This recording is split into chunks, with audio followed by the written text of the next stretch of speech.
Hello guys, welcome back to my YouTube channel and good morning and सभी को हरियाली तीज की ढेर सारी शुभकामनाएं। तो आज है हरियाली तीज, तो मैंने बनाया है आज का ब्लॉग। ये देखो मेहंदी, मैंने एक दिन पहले मेहंदी लगवाई थी और मेरी मेहंदी का कलर बहुत ही ज़्यादा प्यारा आया है। अब कलर चाहे कैसा भी आया हो, घर के काम तो करने ही होते हैं। तो मैंने घर में झाड़ू लगा दी थी। झाड़ू लगाने के बाद मैं लगा रही थी पोछा, और पोछा लगाने के बाद मैं किचन में गई थी। किचन में जो रात के बर्तन थे वो सब मैंने क्लीन किए थे, क्योंकि मैंने मेहंदी लगाई थी तो थोड़े से बर्तन रह गए थे। वैसे मेरी बेटी ने कर दिया था रात के बर्तन का काम। यहाँ पे मेरे साथ कुछ अलग ही हो गया अब की बार। ये साड़ी मेरे पास एक ऐसे ही रखी थी, मेरी भाभी के मायके से आई थी मतलब। और ये साड़ी मेरी मम्मी ने हरियाली तीज पे भेजी थी, अपने ब्लॉग में देखा होगा। तो मैंने एक ही दिन में इसका ब्लाउज स्टिच कर लिया था। मैंने कहा ग्रीन तो आ ही रहा है, और मम्मी कभी लाइट ग्रीन भेजती हैं कभी डार्क, तो अब की बार उन्होंने इस तरह का भेजा था। साड़ी बहुत प्यारी थी और पता नहीं कैसे मेरा मन हट गया। मैंने ब्लाउज इतनी मेहनत से सिलाया, इसका फॉल भी लगाया।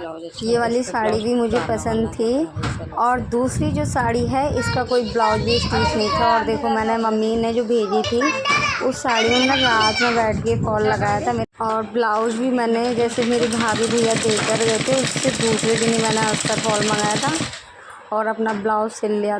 खैर कोई बात नहीं, अभी आपको पता चलेगा मैंने मेहनत की थी किस लिए और काम आई कब। अब मैं नहाने के लिए जा रही हूँ मॉर्निंग में मतलब, और नहा के आपसे मिलती हूँ। तो और सब सोने से लग रहे हैं, मैं नहा के आ गई और मेरी बेटी हस्बैंड सब सो ही रहे हैं अभी। तो सारा श्रृंगार ना तीज वाले दिन हमारे यहाँ बाद में होता है, लेकिन ऐसे बोलते हैं कि अगर नहाते हो तो नहाने के तुरंत बाद अपना सर में सिंदूर ज़रूर लगाना होता है, चाहे मतलब गीला सूखा जैसा भी आप पसंद करते हो। और सारा श्रृंगार आप कभी भी करो जैसे आपको टाइम मिले, लेकिन हमेशा मांग में सिंदूर होना चाहिए। उसके बाद मैं आ गई थी किचन में, और किचन में जब हम पहली बार मतलब सुबह मॉर्निंग में शुरू करते हैं तो हमेशा पूछ के करनी चाहिए, और वही मैं कर रही हूँ। मैंने पूछ के बस अभी तो आलू ही उबालने के लिए रख रही हूँ, लेकिन फर्स्ट काम कर रही थी रसोई में मॉर्निंग में। मैंने सोचा आलू की सीटी से मेरे घर वाले उठ जाएंगे, लेकिन किसी पे कुछ फ़र्क नहीं पड़ता, कोई नहीं उठता। यहाँ पे मैं लड्डू गोपाल को जगाने के लिए आ गई हूँ। मेरे अभी माधव भी सो ही रहे थे तो मैंने उनको जगा दिया। ये देखो सोने से लग रहे हैं। और मेरा मंदिर थोड़ा सा ना गंदा लग रहा था मुझे, तो मैंने सोचा आज तीज है तो इसकी डीप क्लीनिंग कर लेती हूँ। मैंने सारे भगवानों को एक जगह रख लिया था मतलब। और ये जो पैसे थे मेरे लड्डू गोपाल के थे, तो मैंने मंदिर की सारी चीज़ें निकाल ली थी और मंदिर को अच्छे से वॉश कर लिया था। सारे भगवानों को भी अच्छे से क्लीन कर लिया था। उसके बाद ये है मेरे माधव के कपड़े। ये देखो मेरे मतलब बेडरूम, तीनों बाप बेटी बेटा सब सो रहे हैं गहरी नींद में। तो यहाँ मैं अपने माधव को नहला देती हूँ। मैंने उनकी लाइट ऑन कर दी है, जिसको जगना होगा वो जग जाएंगे। तो मैंने अपने माधव को नहला के इनको तैयार कर देती हूँ हरियाली तीज पे अच्छे से, मतलब हरियाली तीज के अकॉर्डिंग। तो ये वाले कपड़े ना लाइट ग्रीन कलर के हैं और उसके साथ येलो का कॉम्बिनेशन है, लाइट ग्रीन कलर है ये। और ये इनके गिफ्टेड कपड़े थे, और तो ये अच्छे लग रहे थे तो मैंने आज इनको फर्स्ट टाइम यही पहनाए हैं। अच्छे लग रहे थे मतलब ग्रीन था तो तीज से रिलेटेड मैंने यही पहना दिए। फिर उनको मैंने तैयार कर दिया और मंदिर में बिठा दिया तैयार करके।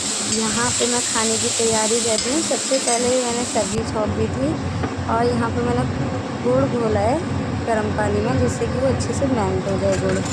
और चावल भी भिगो दिए हैं खीर के लिए, और खीर बनाऊंगी, आलू की सब्ज़ी बनाऊंगी। आलू बॉईल कर लिए थे, और कचौड़ी खाने का मन था मेरे हस्बैंड का, तो मैं उनके लिए कचौड़ी बनाऊंगी। क्योंकि मंडे का व्रत रखती हूँ ना, वो मंडे को बोल रहे थे कि कचौड़ी बना ले, तो मैंने उस दिन बना नहीं पाई थी। उन्होंने लास्ट में बोला था खाते टाइम कि कचौड़ी बना लेती तो सही रहता, फिर मैंने सोचा आज बना देती हूँ। तो थोड़ी सी सब्ज़ी बना ली थी और आलू को मैंने कद्दूकस में कस लिया था, जिससे कि कचौड़ी अच्छी बने। अगर हम ऐसे ही फोड़ लेते हैं ना तो कचौड़ी में से निकल जाता है, हरा धनिया और हरी मिर्च को मैंने पीस के डाला है आलू में। और यहाँ पे मैंने थोड़ा आटा मिलाया है गुड़ वाले पानी में, पोहे के लिए घोल के रख दिया है वो। और अब मैं कचौड़ी बना रही हूँ। मतलब आज मैंने पूड़ी बस पूजा के लिए बनाई थी और सबके लिए खाने के लिए कचौड़ी ही बनाई थी, क्योंकि मन था सबका। और फिर चाय के साथ आलू की गरम गरम कचौड़ी किसको नहीं पसंद, सबको पसंद है। तो लड्डू गोपाल को भूख लगा दिया था, चाय भी बना दी थी। और मेरी बेटी ने मिट्टी लाकर, मैंने कहा तू थोड़ी सी हेल्प कर दी, तो उसने मिट्टी से शिव और गौरा जी बना दिए थे। तो मैं थोड़ी तैयारी कर रही हूँ। तो मेरे पास पटला नहीं था, पहले पटला था, पता नहीं कहाँ गया। तो मैंने एक बैंगल बॉक्स लिया है अपने चूड़े का, उसके ऊपर ग्रीन कपड़ा रख के, और लकड़ी का एक पट्टी थी, उससे मैंने ग्रीन कपड़ा लपेट के रख दिया है। तो मैं अभी यहाँ पे तैयार हो रही हूँ फाइनली, सारा काम करने के बाद। तो यहाँ पे मैंने सारी रिंग पहन ली है अपनी। ये वाली रिंग मेरे भाई के यहाँ से मिली थी, जिसकी डब्बी थी, लाइट वाली डब्बी है। और जब मेरे भतीजा हुआ था तो उसने दी थी। तो मैंने सोचा भोले बाबा को भी हल्का सा ग्रीन टच दे देती हूँ। तो मैंने उनके लिए कुछ बनाने की कोशिश की थी ड्रेस, बट इसी तरह की बनी थी। कोई नहीं, जैसी बन जाए वैसी ठीक है। यहाँ पे मेरी पार्वती है, यशु ने बनाई है अब की बार। मैंने कहा इतनी मेहनत से उसने बनाई है तो जैसी बनी है ठीक है। वैसे हमेशा मैं ही बनाती हूँ। तो हमारे यहाँ रीति रिवाज होती है कि जैसे हम माता रानी की पूजा करते जाते हैं वैसे ही हम अपने लगाते हैं। जैसे गौरा मैया के करते हैं, पार्वती के, जैसे उनको मैंने सिंदूर लगाया तो फिर मैंने सिंदूर लगाया, और फिर उनको काजल लगाया तो मैंने काजल लगाया, उनको बिंदी लगाई तो मैंने बिंदी लगाई। हमारे यहाँ पे ऐसे ही होता है। पूरा मेकअप तभी करते हैं हम माता रानी के साथ बैठ के, मतलब गौरा मैया के साथ बैठ के। तो मैं उनके काजल ऐसे स्टिक पे लेके तब लगा रही हूँ। और वही काजल मैंने भोले बाबा के भी लगाया था, और तब फिर मैं अपने लगा रही हूँ। और अब नेल पेंट आपके यहाँ पे कैसे रीति रिवाज है तो आप कमेंट करके बताना प्लीज़।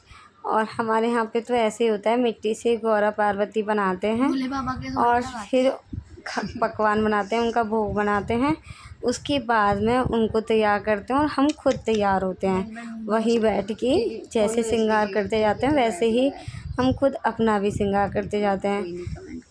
तो फिर मैंने उनको नेल पेंट लगाया था, फिर मैं अपने नेल पेंट लगा रही हूँ। और फिर जो सामान होता है ना, मेहंदी तो मैंने एक दिन पहले लगा ली थी, लेकिन आज के दिन भी पहले माँ पार्वती की लगाई थी, फिर मैंने थोड़ा सा टच अपने भी लगाई थी, क्योंकि शगुन होता है ना, जैसे माता रानी का हम श्रृंगार करेंगे वैसे ही अपने करते हैं। तो मेरी मेहंदी लगी हुई थी, मैंने फिर भी थोड़ी सी मेहंदी लगाई थी शगुन के लिए। और ऐसे बोलते हैं कि अगर हमें भगवान ने सुहागन दिया है तो हमें सारे श्रृंगार करने चाहिए, अच्छे से करना चाहिए श्रृंगार का त्यौहार। और हमेशा घर में भी अपने ऐसे तैयार होके रहो, अच्छा लगता है। अच्छा लगता नहीं है, रहना ही चाहिए। अभी मेरी बेटी वो खोल रही है जो आलता लगाते हैं। मैंने कहा तू खोल दे, कभी मेरी साड़ी वाड़ी पे डल जाए। और वैसे भी उसका मन था कि मैं खोलूँगी मम्मी। तो मैंने ऐसे फिंगर पे लिया था और गौरा जी की लगा दिया यहाँ पे। और गौरा जी मेरी अच्छी लग रही थी, कैमरे में इतनी अच्छी नहीं लग रही है। फिर आलता मैंने खुद भी लगाया था। और ये वाला आलता मतलब थोड़ा डार्क नहीं होता, लाइट होता है, लाइट कलर होता है इसका। और लेकिन इजी होता है, इसमें घोलने वोलने का झंझट नहीं है। नहीं तो पहले हम ऐसे करते थे, कटोरी में घोलते थे, फिर थोड़ा बहुत तो बच ही जाता था, फिर वो इधर उधर फेंकना पड़ता था। तो ये सारा सामान मैंने मनसा है। तो ये जैसे हम अपनी सास को दे सकते हैं, ननद को दे सकते हैं। ननद मेरी कोई है नहीं और सास मेरी श्रृंगार कर नहीं सकती, तो मेरी बुआ सास हैं, मैं सारा सामान उनको दे देती हूँ मेकअप का। और साड़ी मैं अपनी सास को ही देती हूँ मंस के, क्योंकि जब बुआ आएंगी रक्षाबंधन पे तो मैं मेकअप के सामान साड़ी उन्हें दूसरी दे दूँगी। और अब मैं उनकी माता रानी का भोग लगा रही हूँ, शिव पार्वती का। और हमारे यहाँ पे पूड़ी पुए ये सब बनते हैं। तो हम 3 देवरानी जेठानी तो सब दे कर आते। तो मम्मी बोलती थोड़ा थोड़ा लाया करो, मनसा हुआ फेंक भी नहीं सकती और मैं इतना खा भी नहीं सकती। तो उनके हिसाब से जितना हमसे बनता है, मतलब कम से कम रखते हैं थाली में, जिससे कि हमारी सासू माँ इसको खा लें मन से। तो यहाँ पे मैंने खीर, पूड़ी, पुए, आलू की सब्ज़ी ये सब बनाया था। तो पूजा करने के बाद अब मैं नीचे जा रही हूँ अपनी सासू माँ के यहाँ पे। आप सबको अच्छे से पता ही होगा, मेरी सासू माँ रहती हैं फर्स्ट फ्लोर पे। तो मेरी मम्मी थी किचन में तब, और मैंने बोला मतलब उनकी मम्मी के साथ फ़ोटो वोटो क्लिक कराई थी, और उनके पैर वैर छुए थे, जो भी था मंस के दे दिया था। उसके बाद मैं ऊपर आ गई थी, फिर मैंने अपना खाना खाया था। और मैंने जो बनाया था सुबह बहुत ज़्यादा नहीं बनाया था, जितना लोग मतलब खा पा रहे थे बच्चे हस्बैंड उतना ही बनाया था। थोड़ा सा बच गया था, वो मैंने खा लिया था, और मेरे लिए पूड़ी कम पड़ गई थी, मेरी बेटी ने बनाई थी वो पूड़ी। हमारे यहाँ पे तीज ऐसे ही मनती है, दिन में व्रत खोल लेते हैं। और आपके यहाँ पे कैसे मनाते हैं तो प्लीज़ कमेंट करके ज़रूर बताना। और मेरा ब्लॉग तीज का कैसा लगा कमेंट करके ज़रूर बताना। Thank you for watching, bye.